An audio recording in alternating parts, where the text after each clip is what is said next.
San Francisco had rebuilt itself after the Great Fire. And what better way to celebrate the rebirth of the city than with childhood? This is the 1910s Coveralls episode. Now on Den and Denim. Special thanks to Denim Seeker for his help on the research for this episode as well as others in the era. Check out his 14-page story, Simon Davis, Son of a Tailor, on Instagram. Link below. Simon Davis, fortunate son. After Jacob Davis, the inventor of riveted garments and Levi's factory manager, died in 1908, he left his son Simon in charge of the factory. Simon had a great interest in the operations of the company and its garments. His first deed was overseeing the building of the Valencia Street factory and hiring the workers. It was up and operating in only 6 months. Jacob Stern, the nephew of Levi Strauss and president of the company, was pleased with the work and enthusiasm of young Simon. So, a few years later in 1912, when Simon pitched the new original garment, the Coverall for Kids item, Mr. Stern authorized it. Simon began manufacturing them at the Valencia Street factory, as well as taking over the advertising and distribution for the Coveralls. The Coveralls were Levi's first item for the urban market, and that required a new sales team. Look, Simon had ambition and personality. When there was something he wanted, he made it happen. And he got really fortunate in a lot of ways. He was observing the competition and being original. The Coveralls became an instant bestseller. His daughter Estelle was the first and main Coveralls model, and she was as famous as the Morton Salt Girl. The design would be so popular that Levi's would be fighting legal battles against the companies copying them, just like his dad had to do with the riveted pants. It was Simon who directed the Levi's presentation in the 1915 fair. He set up a large booth to demonstrate the manufacturing of the Coveralls for all to see. This was Simon's time to shine, but he let Jacob Stern take all the public credit. The Coveralls were a huge success. They were so popular, Levi's opened a factory in Frankfort, Indiana to churn out massive amounts of Coveralls for national consumption. They made it into a Christmas song, beginning a whole tradition of Levi's and music. And then to keep them tidy, he brought them Coveralls. The Coveralls came out at a time when it's really the beginning of the modern childhood.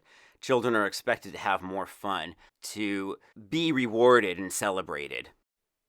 This is the age of the first teddy bears, the Tooth Fairy, Santa Claus, and the myth-making force that is Hollywood. Simon Davis did his part to reinvent the idea of modern childhood. Simon's accomplishments: building and operating the Valencia Street factory, designer of the Coveralls, award-winning item that was Levi's first national seller, designed Freedom Alls, Levi's first denim item made specifically for women, created the subline Levi Strauss Make to license out cheaper products, as well as the Lot 3 items to increase market share of lower income customers. Simon could possibly be credited with adding belt loops. He most likely was the catalyst for facilitating the Golden Handshake with Cone Mills, and he foresaw the nationwide growth of Levi's. Coveralls, 1912 to 1942. In 1912, Simon Davis was a father and was familiar with clothing. It was a natural step from his point of view to develop children's clothing and capture the hearts of these future customers. The name Coveralls is a portmanteau of the words cover and overalls. What we call jeans were originally called waist overalls. The word cover was spelled with a K, and that seems to have been a marketing trend from the era. The trends of children's clothing at the turn of the century was a gown for boys and girls. This made changing diapers easier. The style of sailor was made fashionable by Queen Victoria, It was a joke gone viral 19th century style. Simon wanted to take this outfit, but make it more American. He worked on designing an outfit that kids could play in, and it would protect them from scratches while being easy to dress and have an aesthetic he was proud of. The coveralls pretty much did the job. They were an overnight sensation. The original variation was dark indigo that fades just like any other denim. The crisp red trim gave a vibrant noticeability, and the golden button sang Eureka. It's best to think of the coveralls as a series of garments, like the 5 series, rather than just one specific piece, like the 501. Simon was a genius at offering variations of the garment. He made them in light, medium, and heavyweight denim, probably about 6, 7, and 8 ounce at the time. He offered them in high neck and long sleeves, or a Dutch neck, which is square, with elbow-length sleeves. He made them in Cambra, khaki, and denim. He soon branched off into coveralls 90s, with cute duck patterns or in white. Then came the unbearably cute dress-up suits, such as the striped baseball home run suit and pilot complete with cap, scarf, and goggles. Throughout the teens and 20s, Levi's coveralls were copied, and some legal battles ensued. But that didn't stop it from changing the face of children's fashion. It's an iconic piece that defined childhood a century ago. As an extension from the coveralls fame, Simon fashioned the Freedomalls for women in 1918. The Freedomalls did not share the same success as coveralls. Still, it was a successful push in the 20th century for women to wear pants. Simon Davis, the feminist. Boiler suits were already widely available and popular for men in tough working environments. Simon made this part of the family by calling them cover-ups. The coveralls ran for 30 years. In 1942, the war effort made Levi's reduce a lot of items, and the coveralls, as well as the Lot 2 items, were phased out. By the 1950s, plenty of size 0 501s were floating around. The 503s will be explored in their own episode. A marvelous example of Levi's memorabilia would be the miniatures, originally made for the salesmen on the road to show prospective store owners. They would eventually hang in the stores on display, even up until my day. I can remember seeing some at Miller's Outpost. LVC did make some miniatures for a lot of items one year, I think 2012.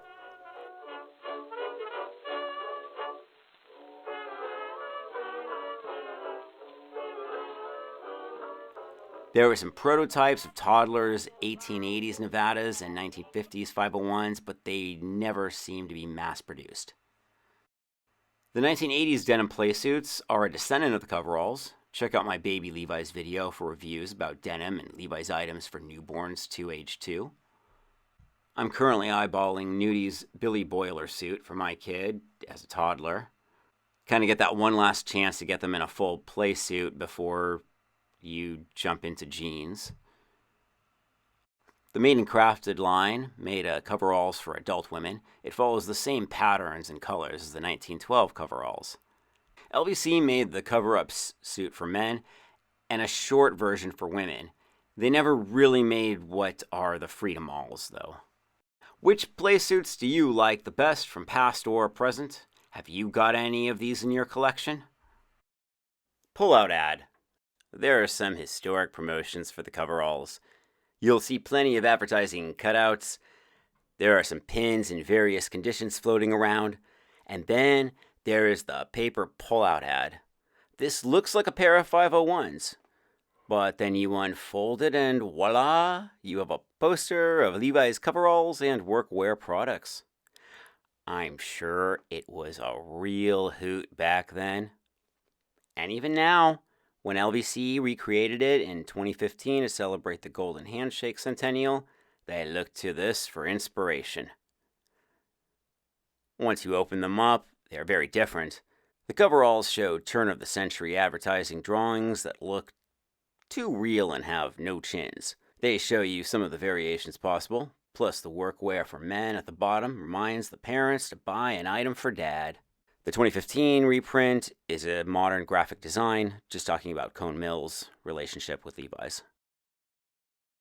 Yale Library Collections, there's a cool digital version of this.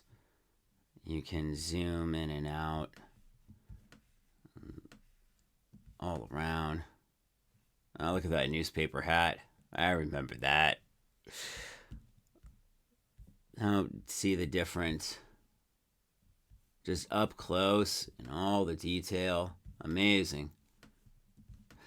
A nice little treat. I'll leave another link in below. Amazing Milton Grunbaum. Not every high up at Levi's was from nepotism. Albert Hirschfeld and Milton Grunbaum are two of the best examples. But the practice of calling your superior uncle was common. Milton was hired in 1909 as a janitor and errand boy from the Battery Street headquarters. In a year, he was promoted to stock clerk. He was eager to learn every part of the business. He would fill in for sick salesmen, repairing sewing machines. He learned everything he could from the highest up executives to the lowly seamstresses. Plus, he was taking night classes. There's so many great stories about Milton. I gave you a couple last episode. Here's a few more. Milton donated pairs of coveralls and candy to orphanages, as well as volunteering his time after work to play with the kids. Young orphans who didn't have anyone else. And he noticed that kids' body sizes were different proportions. Instead of shrinking and stretching lengths from all sizes, each size should be proportionate for the body of each age. Babies are not shrunken adults, and they don't grow equally throughout. Milton brought this to the attention of the one person whose approval he needed, factory supervisor and coverall king Simon Davis. Simon took this recommendation as a personal attack, and the bitterness between the two grew strong.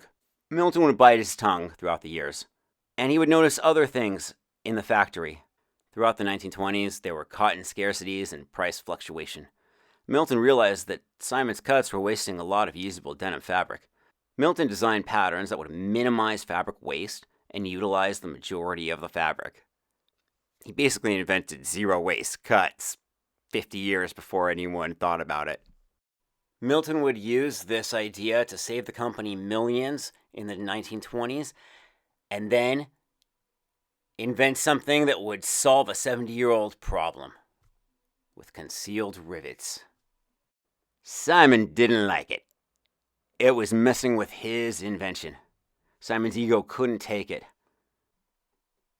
Milton stayed the good guy through and through, and eventually it did pay off. But that's another story. 601s. Simon was working on lots of new garment ideas, and in 1920, he got the idea to combine what he thought were the details the customers most wanted. Progress is inevitable, so why not step up the classic 501? But what next? 201 is the cheaper model, so 601 could be the optimal. Let's grab the best features and, introducing the 601s for the modern 1920s guy. 2 pleated back pockets were added. The cinch back was eliminated. The iconic arcuate eliminated. The front pockets would be side pockets like you'd find on dress pants, including the modern day Ben Davis. 4 belt loops. And the suspender buttons are riveted on the inside of the pants. Obviously, they weren't a big success. When you try to redo the glory of yesteryear, it usually fails. This was a good thing. Nobody but Simon liked them back then. There must be a few hundred prototypes made, and I've never seen any historical pairs. Please make these LVC. Here are the pics we have. You have the description. Limited edition, some 601s up. Simon Davis, a real son of a. Simon had success and then a few failures. The Coveralls were never really pulling in a profit. They had 2 advertising teams. That was double the expense, plus Simon wasn't the best with the budgets and all the new projects, but it also foresaw the growth of the future company and helped them move from just being manufacturers to selling more of a culture. Now, the next golden age is going to come from reassuring that public that they do the best manufacturing possible. It didn't matter, as he was the backbone of the Levi's operations. He made an enemy out of Milton Grunbaum, denying him the promotion to factory manager when there were no other qualified candidates. Simon's biggest mistake was picking fights with Jacob Stern's son-in-law, Walter. Walter Haas started working at Ellis & Co. in 1919. He married Elise, Jacob Stern's daughter. Walter Haas Sr. was most responsible for building the company in the post-World War II boom. And in 1920, as the Stern brothers were aging, Walter was the only adult member of Mr. Strauss's family who wanted to work at Levi's. Simon called Walter the grocery kid as an insult. The Haas-Koschland family begins with another Jewish immigrant from Bavaria, Abraham Haas. He had been successful in opening grocery stores throughout California. Simon hated Walter and everything about him. The worst part about the whole thing was that Simon's ideas were all bleeding money. The Coveralls even were bleeding money because of all the advertising, new factories, and wasteful cuts. But nobody wanted to tell the Stern brothers that, or they all did, but the Stern brothers didn't accept that, and Simon could have had his way. However, that's not the way Simon rolls. After a big standoff, Simon left the Levi's company. He tried to open his own overalls factory, but could never get it off the ground. He worked for New Stater Overalls from 1930 until 1932. Then he finally got financing through his son's line of credit to open Ben Davis Clothing. He opened his headquarters on Valencia Street, just near the Levi's factory that he helped build. There might have still been some spite and resentment. However, that didn't really run in the family. Simon's brother Dave was an executive in an advertising firm which held the Levi's account for decades afterwards. Ben Davis and the next generation of Haas's would be cordial friends and fellow 49er fans. Simon would have about 5 years of running the Ben Davis company, being back on top. Until, well, you know. His was a boomerang journey, and a interesting part of the Levi's story. What do you think of the character that was Simon Davis? All the different products for budget items, 601s, kids, women's, and the future growth that he foresaw but couldn't really take part in.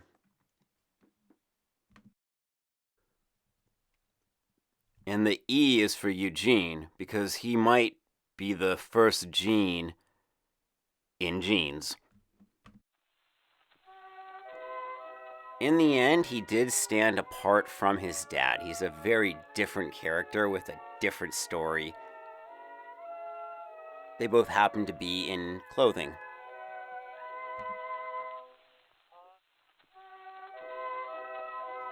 Jacob Davis had no opportunity as a Jew in Imperial Europe, so he embarked to the other side of the world, and failed at no less than 7 businesses.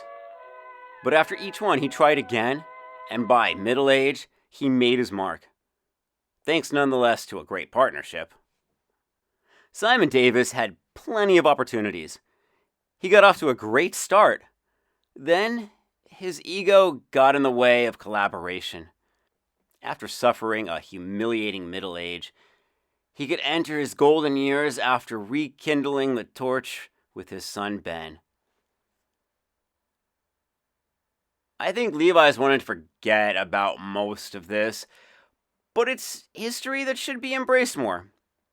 Kids need these clothes, They need styles from yesteryear. First of all, it's just plain adorable, but we need to embrace this part. My son identifies as a 19th century garbage man, and I'm proud of it. Let him dress like it. Natural, reusable clothing that protects from boo-boos needed. They have become this amazing collectible that shows what a hardcore fan you are. I wish I could put one on my rack up here. That's a sweet, sweet cream. So what did you like the best? Do you have a favorite suit? Do you have another crazy Simon Davis story?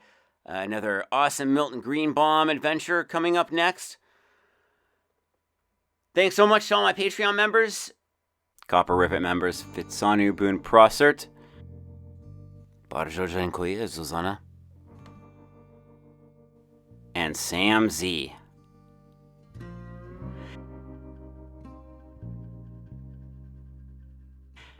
If you'd like to support the channel, you can purchase a t-shirt from Unbleached Apparel. Use the code DENINDENIM. Or you can buy some awesome Selvedge denim from my affiliate links. Join the Patreon or just a simple subscribe really helps it out and keeps me going. I'm Den. Love your jeans.